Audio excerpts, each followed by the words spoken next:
हज़रत उमर फ़ारूक रज़ी अल्लाह अन्हु खलीफा बने तो अपने हुकूमत को ताकत अशान और शौकत की अलामत नहीं बनाया बल्कि अदल व इंसाफ को अपनी खिलाफत की बुनियाद बनाया। आपके दौर में इंसाफ इस दर्जा कायम हुआ कि एक आम आदमी भी अमीर अल-मोमिनीन के खिलाफ अदालत में खड़ा हो सकता था। वाक़या अमीर अल-मोमिनीन और क़िब्ती नौजवान।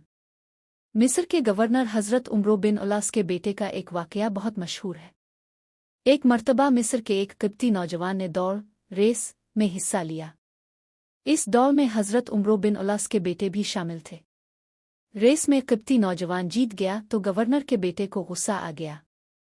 इसने क़िब्ती को कूड़े मारे और कहा, मैं सरदार का बेटा हूं तो मुझसे कैसे आगे निकल सकता है। यह जुल्म क़िब्ती नौजवान के दिल में बैठ गया। वो सीधा मदीना मुनव्वरा गया और हज़रत उमर फ़ारूक के दरबार में शिकायत की। हज़रत उमर का अदल। हज़रत उमर ने शिकायत सुनी तो फ़ौरन गवर्नर हज़रत उमर बिन उलास और उनके बेटे को मदीना बिला भेजा। जब दोनों आ गए तो हज़रत उमर ने वही कूड़ा क़िब्ती नौजवान को दिया और फरमाया, मारो इस कूड़े से क्योंकि इसने तुम्हें जुल्म किया है। क़िब्ती नौजवान ने गवर्नर के बेटे को कूड़े मारे यहाँ तक कि अपना दिल ठंडा कर लिया। फिर हज़रत उमर ने क़िब्ती को मुखातिब करके फरमाया, मारो, गवर्नर को भी मारो क्योंकि बेटे ने बाप के रुतबे और नाम पर जुल्म किया है।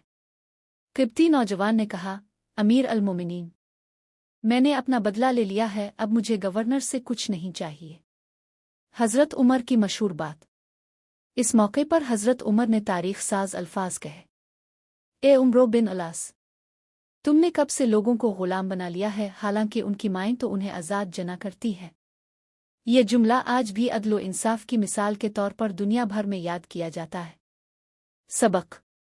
हज़रत उमर का यह वाक़या हमें सिखाता है कि इस्लाम में इंसाफ अमीर और गरीब, सरदार और आमी सब के लिए बराबर है। हुक्मरान का बेटा भी अगर जुल्म करे तो सज़ा पाता है। असल ताकत तलवार हुकूमत नहीं बल्कि अदल व इंसाफ है।